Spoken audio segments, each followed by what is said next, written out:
تېره ورځ په کلا عبدالله میزي اډه کلیداوي کې له 8 کلن ماشوم سره جنسي تېری سوی و او بیا یې پانسۍ کړی و.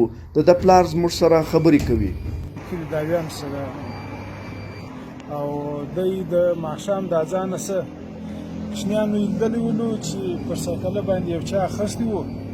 بیا چې موږ تفتیش وکړو د ماښام د اذان څه بعد کې ناوخته رالم، داسې یوه نیمه ګنټه بعد کې رالم کور ته.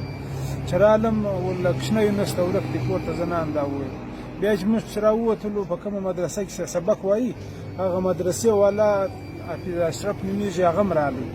بیا ما هغه پسې وګرځېدلو. زه په اډه کې د اعلان دپاره مسجد ته ولاړم او دی پر دغه بله کوڅه ده چې زموږ د کورو شاته کوڅه ده، په دغه کوڅه باندې دی راغلی.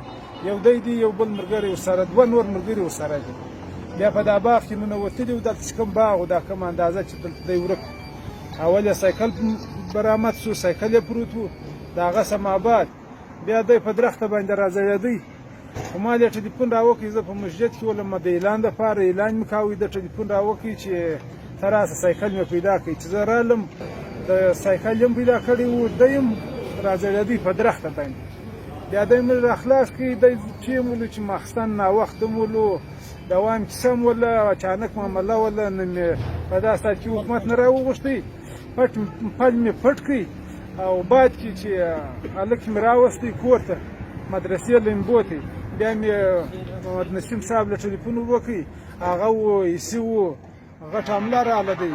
بیا دلته هلک هم وکاتی د هغه سم آباد. بیا ولاړو یوه نیمه دوې ګنټې قدر په هغه باغ کې ګرځېدلو.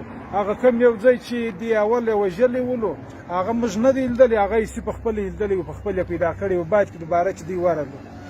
نو انشاءالله د دې دپاره دا پکار دی چې هر سړی د دې غم وخوري. دا کار زما غم نه دی، نه، دا د ټولې دنیا د ټولو انسانانو د ټولې علاقې دپاره دا یو کار پکار دی چې د دې غم وشي، د دې بندوبست وشي. مننه.